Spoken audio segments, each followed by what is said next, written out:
There is something fascinating about watching someone who, in the middle of a crowded dance floor, remains motionless like an island of calm in a sea of movement. As the surrounding bodies surrender to the rhythm, pulsing in sync with the music, these people seem involved in their own invisible choreography, the art of not dancing. It's not that they don't know. It's not that they can't. It's as if, for them, dance was a language they understood but chose not to speak. And this apparently simple choice hides layers of meaning that go far beyond shyness or lack of coordination. Before thinking about judgment, it must be said, there is nothing wrong with staying on the sidelines. Not everyone feels the need to transform their body into a musical instrument, and that doesn't make them less expressive or less connected with life. Some simply found other ways to celebrate existence, through conversation, observation, or even silence. But behind this posture that may seem indifferent, there is often a complex emotional story, a unique relationship with one's own body, with others, and with the concept of freedom. Perhaps, at some point in their lives, they were forced to dance when they didn't want to. A school party where all eyes were on the body that wasn't moving correctly. An insistent relative who dragged her to the center of the room, turning what should have been fun into an assessed performance. The brain registers, dancing is exposure, and exposure can be dangerous. Over time, the body learns to become invisible, to disappear into the corners of the track, as if immobility were a shield. Still others associate dancing with memories of embarrassment, a wrong step that became a joke, a rhythm they couldn't follow, a feeling of not belonging to that world of synchronized movements. There are also those for whom dance is, paradoxically, a form of control. In a world where everything seems chaotic, the still body is an affirmation. I decide when I move. These people tend to be deeply observant, analytical. They prefer to decipher other people's patterns rather than let themselves be carried away by them.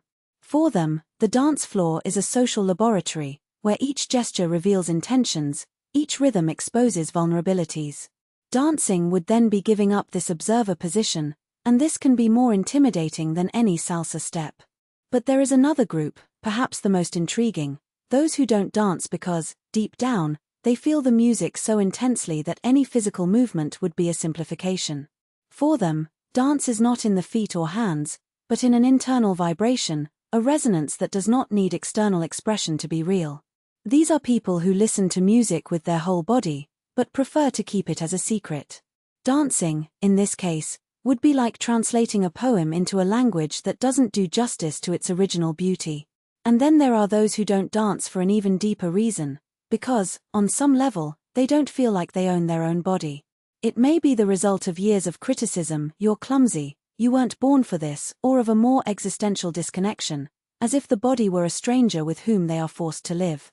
For these people, the dance floor is not an invitation, but a mirror that reflects something they don't recognize or don't want to face. Staying still, then, is a form of self-protection. If I don't move, I don't need to face what that movement would reveal. But here's the paradox. Often, it's precisely these people who, when they finally allow themselves to dance, do so with an intensity that surprises even themselves. Because the dance they avoided was not the movement itself, but the judgment they imagined came with it. When they find a safe space, an empty room, music that transports them, a partner who doesn't judge them, they discover that the body knows something only the mind forgot. That there is a muscle memory of joy, an ancestral wisdom that does not need permission to exist. If you are one of those people who prefers to stay on the sidelines, no, you are not cold, nor rigid, nor without rhythm. Maybe I just learned to listen to music in a different way. And when, or if, you decide to move, it will be because you have found a reason that goes beyond social obligation. It will be because, finally, the music within you and the music of the world have found themselves in silent agreement. And that, more than any rehearsed step, is the most beautiful dance of all. If this resonated with you, tell me here, what is your relationship with dance? Do you also prefer to observe, or do you have a story behind this choice? Share this text with anyone who needs to hear that there is not just one right way to move through life. And if you want more reflections like this, stay here, the next one is already underway. See you soon. The Dance of Silences, when the body speaks what the voice does not dare. Have you ever noticed how some people freeze in the middle of a song? It's not a lack of rhythm, nor disinterest, it's as if, suddenly, the body became a fortress of bones and memories, and the sound, a wave crashing against closed doors. They are not standing still, they are listening with their skin. And this, perhaps, is the deepest dance there is, that of those who move inside while the world turns outside. There is a hidden geography in these pauses. Perhaps the first step they took was interrupted by a mocking laugh in childhood. Or they learned, too soon, that taking up space, with their body, with their voice, with their desire, was a privilege that did not belong to them. The dance floor, for them, is not just wood or ceramic, it is a stage of ghosts, where each beat of the music echoes like an unanswered question, can I? But here's the secret that few tell, the body doesn't forget what the mind buries. That child who was silenced, that teenager who tripped over his own feet, that adult who shrank away from being disturbed, they are all still there, stored in their muscles, waiting for the moment when the right music will set them free. And when that happens, if it happens, it won't be a rehearsed step, nor a perfectly synchronized twerk. It will be a tremor, a sob of relief, a silent scream that finally finds a rhythm to express itself. The rhythm of authenticity, or, why some people dance better alone. Have you ever seen someone dance as if no one was watching, but only when, in fact, no one was? There is a lonely magic in these moments. Without an audience, without judgment, the body becomes an instrument of truth, not of performance. The arms loosen, the hips obey an internal beat, and the feet, previously attached to the floor, float as if gravity were just a social consensus. This is no coincidence. It's self-protection. In a world that teaches from an early age that being seen is dangerous, they criticize weight, the way you walk, your clothes, your smile. Many people discover that the only safe dance floor is the empty room, the shower, the car with the windows closed. There, they are not clumsy or unsalted, they are free. And this freedom, ironically, is what makes them the best dancers you will ever see. Dance as an act of resistance. Think of the grandmothers who swayed their hips while washing clothes, the factory workers who whistled forbidden songs, the women who danced alone in the kitchen while their husbands slept. Dancing, for them, was not leisure. It was survival. A way of saying, I'm still here. I still feel. I still exist. Today, when someone turns down an invitation to dance, they may actually be protecting that flame. Because dancing really means exposing yourself. It's admitting that music touches you, that the body has desires, that the soul doesn't fit into rules. And in an era where even walking is filmed, judged, and viralized, who can blame them for preferring to keep their dance to themselves? For you. The invitation, which is not an invitation. If you are one of those people who observe the dance floor like someone looking at the ocean from a cliff, with fascination and fear, no one is waiting for you. There is no hidden jury, no score from 0 to 10 hanging in the air. The only thing the music asks is that you breathe with it. Let your shoulders drop, let your head shake, let your feet remember what they always knew. And when, or if, you decide to join the dance, it won't be to impress. It will be because, finally, the account has closed, the music that plays outside and the melody that throbs inside you have found each other. And then, my friend, you won't be dancing. You will be recovering. To reflect, and dance, if you want. Small Blue Diamond, when was the last time you moved without thinking about what others would think? Small Blue Diamond, is there a song that, when played, makes your body know what to do even if your mind resists? Small Blue Diamond, if no one was watching, how would you dance today? Share this text with anyone who needs to remember that dancing is not about perfection, it's about permission. And if you want more reflections that make the body think and the soul move, stay here, the next one is already on track. Until the next beat. Dancer Sparkles. P.S. If you've read this far and still think you don't know how to dance, try closing your eyes and letting the music take you. Spoiler, you always knew. The dance that cannot be seen, the invisible movement of the soul. Have you ever stopped to think that, before any step, the dance begins inside? It's not the foot that decides to move first, it's the breath that aligns itself with the music, the chest that expands like a chord, the spine that suddenly remembers that it was once a tree, it was once a wave, it was once everything the earth knows how to sway without rehearsal. There is a secret choreography happening within you right now, the rhythm of your eyelids blinking, the rhythm of your fingers tapping inadvertently on the table, the ballet of thoughts that jump from one memory to another like dancers on a dark stage. Music doesn't have to be playing loud for you to dance. It can just be the silence between two beats of your heart, that space where the body understands, without words, that it is alive. And when you let go of the idea that dancing is performing, that you need to know the steps, that someone is watching, then, yes, the magic happens, you become the music. It's no longer about following the rhythm, it's about being the rhythm. It's not about imitating, it's about remembering. The body as an archive of forgotten movements. Think about all the times you've danced without knowing it. The child who jumped over puddles as if they were trampolines. The teenager who shook his head on the bus, lost in a song that only he heard on his headphones. The adult who, alone in the kitchen, stirred the pot to the sound of an unnamed samba, with his hips responding to an ancestral call. Your body holds all these dances. They have not disappeared, they were just covered by layers of must, can't, what will they think? But they are there, hidden in your muscles like song lyrics that you accidentally memorized. All it takes is the right chord, a smell, a flash of memory, and behold, your fingers tingle, your feet itch to move, the back of your neck heats up as if someone had turned on a light inside. Dancing is not something you learn. It's something you remember. The fear that engages and the courage that unties. Of course, there is fear. The one who whispers in your ear, you're going to look ridiculous. Not your thing. Leave that to those who know. But here's the truth that this fear hides. No one knows how to dance until they dance. Until you allow yourself to make mistakes, stumble, laugh at your own clumsiness. The most ironic. The world is not watching you.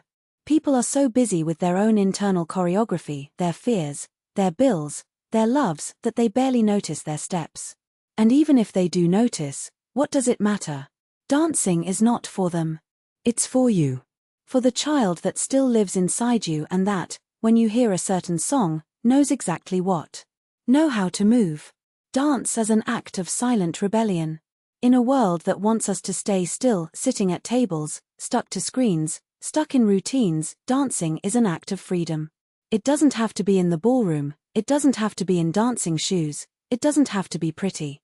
It could be the body shaking in the bathroom, the swaying of the shoulders while waiting for the coffee to heat up, the spinning in the middle of the room because, suddenly, the music asked for it. Dancing is saying, I still have a body. I still feel. I still take up space. And at a time when we are being taught to make ourselves small, this is revolutionary. To dance today, without leaving your place. If you're reading this and thinking, but I can't dance, try this. 1. Close your eyes. 2. Take a deep breath, the dance starts here. 3. Ask your body, what do you want to do now? Maybe your fingers want to drum. Maybe the hips want to circle. Maybe the feet want to stomp, as if saying, here I am. It's not dancing. It's memory. The rest is just letting it happen. To reflect, and move, if you want. Small blue diamond, which part of your body knows how to dance, even if your mind doubts it? The fingers. The hips. The head. Small blue diamond, what song, if played right now, would make you get up without thinking? It doesn't matter what gender, the body doesn't judge. Small blue diamond, if no one ever saw you dance, how would you move? Loose. Slowly. Like a hurricane. The invitation, which is not to dance, but to live. This text is not about dancing. It's about permission. Permission to take up space, to make mistakes, to be strange, to be surprised. Life is not a stage with judges, it's an empty dance floor at 3 a.m., where the only rule is, moving is mandatory, but no one is evaluating you. So the next time a song comes on, whether it's on the radio, in your head, or in the silence between one breath and the next, remember, you're not learning to dance. You are finding yourself again. And if you want to share this reflection with someone who needs to remember that the body doesn't forget, send this text. If you want more insights that make the soul itch to move, stay here. The next reflection is already underway. Until the next internal beat. Multiple musical notes sparkles. P.S. If you've made it this far and still think you don't have the talent for dancing, try this. Put on some music, close your eyes and let the music dance you. Spoiler, you'll discover that you've always known. Always. What if your body knew what your mind forgot? Imagine that, right now, a version of you from 5 years ago was watching you. What would she see? A more rigid adult, with shoulders tensed like steel cables, breathing short as if the air was rationed? Or someone who, despite everything, still dances in the shower, still laughs for no reason, still allows themselves to be silly when no one is looking? Here's the truth that no one tells you: the body doesn't forget. He holds, in every muscle, in every sigh, the memory of when you were free before you learned to be ashamed. When he ran aimlessly, when he sang out of tune, when the world was a place to explore, not to impress. What if I told you that this child still exists in you? Not as a distant memory, but as a frequency. An internal beat that just waits for you to stop fighting it before it starts playing again. The paradox of adult freedom. We grew up hearing that being serious is being mature, that playing is for children, that dancing alone is ridiculous, that talking loud is rude. And so, little by little, we amputate parts of ourselves, not with a knife, but with a "don't do that," a "what will they think," a "that's not productive."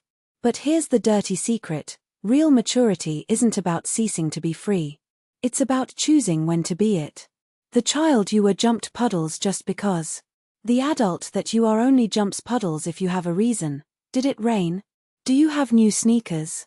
Is someone filming it for TikTok? The difference? One does. I went for joy. The other, for justification. And life, my dear, doesn't ask for justifications. She asks for presence. The 7-second experiment. Do this now, seriously, stop reading and do it. 1. Close your eyes. 2. Count to 7, slowly. 3. Exhale as if you were blowing out an imaginary candle. 4. Open your eyes and notice. Did your shoulders slump? Did your jaw relax? You, for a second, forgot that you were being watched even by yourself. This micromoment is the gateway. It's proof that, in a matter of seconds, you can regain a piece of the freedom you thought you lost. Now imagine applying this in line at the bank, before a stressful meeting, when someone hurts you. It's not about escape from reality. It's about remembering that you are bigger than the 30 seconds of tension that are defining you. The silent rebellion of those who don't ask for permission. There is a type of person who doesn't wait for applause to live. They are not the flag rebels, nor the free spirits who post on Instagram. They are those who. They dance on the subway, even if they just shake their heads.